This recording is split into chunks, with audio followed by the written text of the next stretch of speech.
All right, welcome everybody. Thank you for coming to a talk at 4 o'clock when we're almost closing up. Hopefully they haven't switched from coffee to beer out there. I don't think I can compete with that. Also, random side note, there are open systems firmware stickers up here, which I did not know were up here, so come up and get some stickers. So my name is Stephano. I am open source program manager with Intel. I'm also the ChipSEC Community Manager. So this talk is going to be just a brief overview of ChipSEC, tell you a little bit about what the tool is, how we use it, and how I think it could help the OCP community in general. So ChipSEC is a security assessment tool.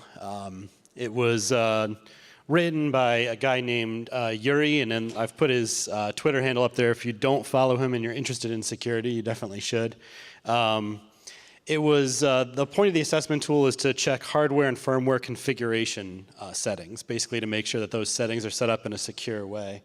And actually, that's a good question. Just as a quick demographic check, how many people here work professionally in security?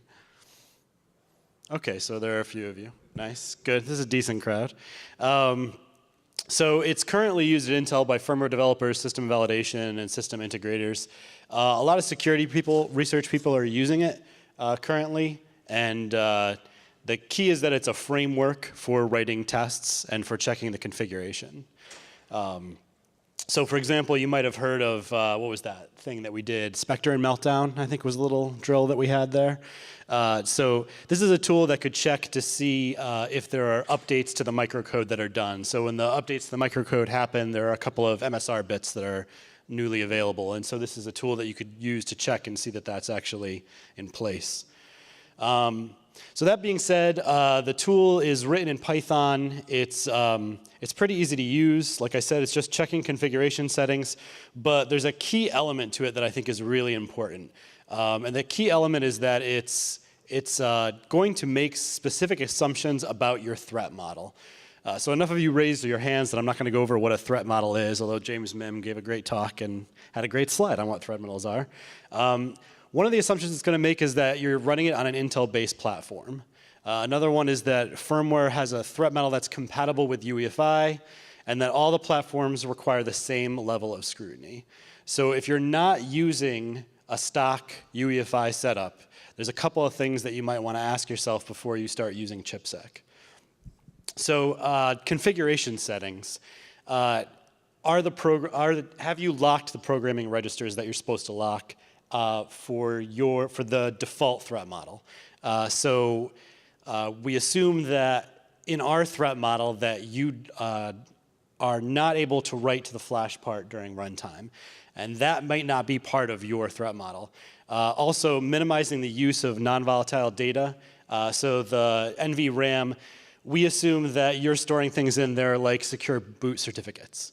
So we assume that you don't want to be able to hop in there and change those things.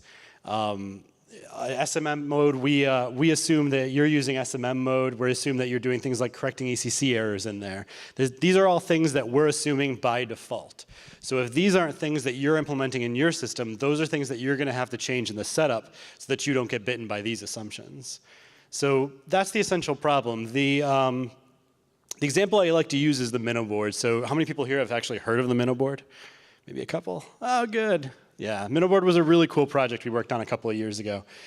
So the Minnow board was developed, and the whole point of the Minnow board, the whole purpose of it was to make it hackable. We wanted an open system, an Atom-based system that you can go buy off the shelf for around $100. I wish we could have hit that mark a little closer, but in the $100 range, where you could then go and hack on the system. And so if you were to grab the stock Minnow board off the shelf and run ChipSEC on it, it's going to throw all these errors at you and throw all these warnings. And the reason is because we specifically set it up so that it was hackable. So it's a great example of where someone might grab ChipSEC and try to use it and not think about a threat model and just assume that something's wrong because ChipSEC by default spit out all these errors.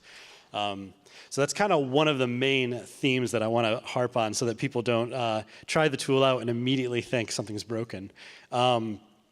So for example, you could pull the Minnow board and use the flash tool to flash your own BIOS on there. That's something that ChipSEC would warn you about.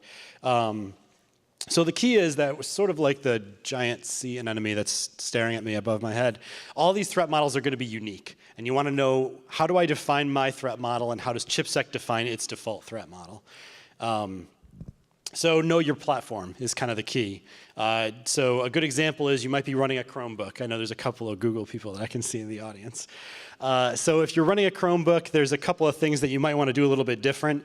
So for example, you're probably not going to worry about SMM. There's a lot of understanding why you're going to skip different modules. So ChipSEC is broken up into several different modules. Each module either corresponds to a set of or a specific threat that you might be looking into. So for example, there's a specific module just for the Spectre and Meltdown stuff.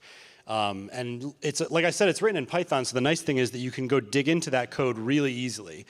There's a folder called modules. You hop into the modules folder. There's a CPU folder. In there, there's the Spectre module. You hop in there. Not only is it going to be documented and show you a list of, like, here's the stuff in the spec that we're trying to do, it's also going to list out the registers and which registers it's checking. And then you can very easily scan the code and see, here's the places where it's throwing errors. And here are the places that I might need to check whether or not I'm implementing these things.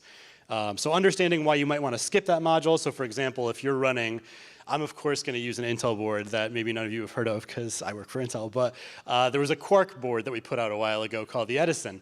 If you're running that, that's not susceptible to Spectre and Meltdown, so you want to be able to skip that module. I mentioned Chromebooks. So if you're running ChipSEC on a Chromebook, let's say you're doing something crazy like using legacy BIOS to boot Linux on it. There's a couple of things that you might want to know. Like for example, there's a BIOS write protection that gets set by default. And ChipSEC's model assumes that you're going to want to check for that. I think I mentioned SMM as well. SMM is another good example of one where you're going to see failures in SMM when you run ChipSEC on a Chromebook that's booting using this setup. And the reason is because there is no SMM. So of course you're going to want to check for that and disable that module.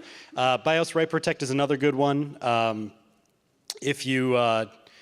If there's a way to basically enable and disable these different modules to make account for these sort of things. And I just wanted to, actually, sorry, on that slide, I wanted to thank John Lucades from Eclipsium. I don't know if you've heard of Eclipsium. They're a really cool security company that's running out of Oregon, and they do some really fun work. And John Lucades actually ran some of these tests for us and gave us this data. So this is an example of if you were to run ChipSEC, and this example is, again, the Chromebook, and checking that write protection bit. So this is the sort of thing that it's really, really simple. Just tell it not to run that module, and you'd skip this entire test. But you can see it's relatively readable here to see what it's checking for and which bits are set and which aren't. Like I said, it's also really easy to then jump back into the BIOS write protection module inside ChipSEC and look through each one of these registers and see why it's setting these to the value it is and why it's checking it. So if you wanted to go in and edit this module, I actually just dove in there earlier today to make sure I wasn't lying to you. It's really easy for you to, oh, if I can get it on the right screen. Technical difficulty. There we go. So this is just hopping, never mind. That's not going to work at all. Yay, demo failure. Okay, you can all take my word for it. If you hop into the write protection, the BIOS write protection module, you'll see that it's really easy to look at the different registers that it's checking. And it's just looking to see that those are checked to the appropriate value. If your threat model isn't that, all you need to do is either shut that module off, or if there's a different kind of write protection that you're interested in, maybe it's not the exact threat model that we have set by default, it's really easy in Python to add one more case to that if statement, and then just set up such that you can tell the system that's what you're running. Also, this is not an uncommon issue to come across. If you Google BIOS write protection, if you Google that specific phrase, one of the first results is somebody running ChipSEC and finding a failure and asking the community, the purism community, hey, does this mean that my laptop's not secure?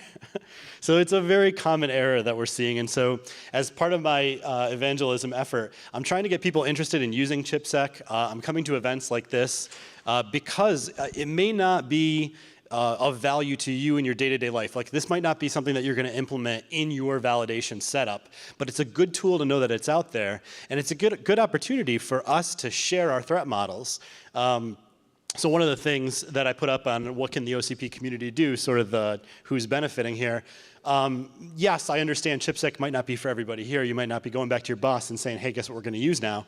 But if we all publish our threat models and make that a requirement, then we can all use tools like ChipSEC and actually know, all right, so for my threat model for this piece of hardware, for this use case, here's the threat model for it, and here's how you could go off on your own and assure that the system that you bought is actually secure. Also, I have just some basic, like, discussing things on the ChipSEC community to just plug the community that we're building a little bit. We do have meetings bi-weekly, and we do have a pretty good community that we run everything through GitHub, so we do pull requests. All of our issues are tracked on GitHub, and it's a pretty open community. I know that right now it's mostly Intel, Eclipsium, and a few other developers, but we're always welcome to take patches, and we're happy to work with you. Creating and updating modules, like I said, the modules are pretty straightforward. They're written in Python. They're really not too hard to update. And submitting in issues and pull requests. We are more than happy to take any code, or at least to work with you on your code. So that's the mandatory open source get involved today slide where I call out all the places that you can go. Feel free to tweet at us at ChipSEC or contact us at chipsec@intel.com. There actually is a couple of trainings that are going on. I know there's one at CanSec West, though that may already be full. But we try to do trainings pretty regularly. And this is the legal notice that I have to put up so that the lawyers don't hunt me down and kill me. Basically, no computer system can be absolutely secure. OK, I've shown that to you all. You can all say that I showed it to you. And now I'll go back to that, which is really the important slide. And that is all. So does anybody have any questions? Shoot. Can you guys enable GitHub webhooks? Can I enable GitHub? Sorry, enable what? Webhooks on GitHub repository that you Oh, the hooks. All right, so the question was whether or not we could enable hooks on the GitHub. That's a good question. I don't know, but if you send an email in, we'll definitely discuss that. I think one of the nice things about ChipSEC is that we are very much trying to use the GitHub model of development, and we're trying to use a very modern version of open source development. So yeah, GitHub hooks is something we might actually look at. Absolutely. I have another question. Sure.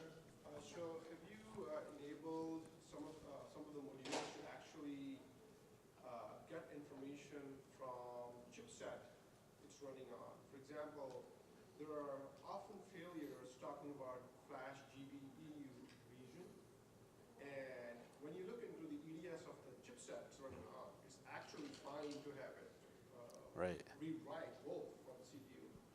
And so failures like that are okay for the experts, right? Who know a lot about firmware. Yep. But it panics the lab. Yeah, absolutely. So they don't know what's going on. Yeah, no, that's a really good question. So the question is about whether or not there's a module that's checking the chipset and seeing whether or not that chipset has a specific set of failures and whether or not those things are like being checked for correctly or if they're throwing false positives, like something like that.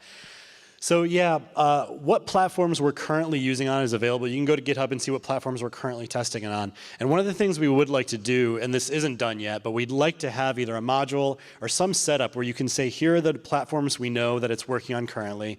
And like I said, here are the threat models, or here is the specific hardware setups where you can expect to see these failures if you don't change these settings. So that's definitely something we're looking for. The documentation we have is pretty good, and we do document which platforms we're testing it on, but we're only so many people. So yeah, that's definitely something we'd want to look at and seeing how the community would want to come together and do that so that everybody knows, like when I send this to my lab, here's the information I can send them so they don't email me back immediately with failures. Yeah, absolutely. Awesome. Any other questions? I think we still have 5 minutes. Yeah. As far as ChipSEC on non-Intel platforms? Yes. Like, I guess AMD or ARM? I'm amazed that took that long for that question to come up. It's usually that's the first one. Sorry. Was there anything else specific or?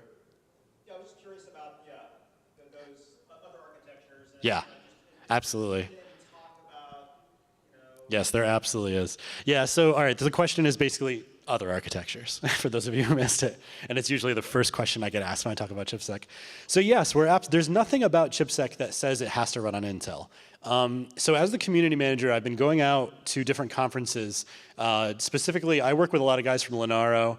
But the question is, like, who else can benefit from this? It's just a framework, right? It's just a security assessment tool. I'm not trying to push it down anybody's throat, but there's no reason it can't work for ARM. There's no reason it can't work for PowerPC or MIPS. So who can benefit from that, and how can I help that happen is usually my question. So for example, when I went to the Linaro guys and I said, hey, who wants to use ChipSEC? Obviously the embedded people were like, I don't know, not really. Like, what do I get out of that? I have my own framework I use. I don't need your framework. And that's great. That's perfectly fine. I'm wondering if can I query the ARM server community, and maybe they don't have a framework they're currently using, or maybe they're interested in at least having us work with each other. But yeah, from a technical standpoint, at the end of the day, it's a giant case statement. So if the case statement says Intel, or if not, if ARM, there you go. So yeah, it's something that I'm working on, and I assume you work with ARM. So maybe I can chat with you afterwards, and we can see if there are places where we could come in and make a difference. That'd be awesome. Anybody else? Awesome. Well, thank you all for coming, and please feel free to contact me directly or all these wonderful links up here if you have any other questions. I'm happy to take them offline, and enjoy the rest of your evening. Thanks.